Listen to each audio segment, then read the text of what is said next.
La copie pour la musique à l'image, c'est assez différent de la copie dans le milieu de l'édition, et ce pour deux raisons.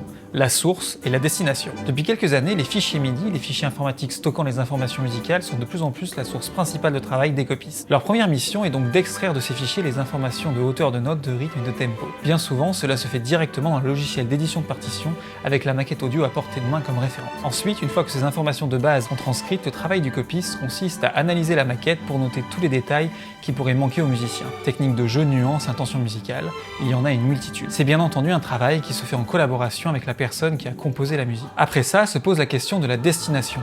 Contrairement à une partition réalisée pour le concert, l'orchestration acoustique est de plus en plus rarement entendue telle quelle dans une bande originale. En effet, on va mélanger cette musique avec des synthétiseurs, des effets ou couper des passages.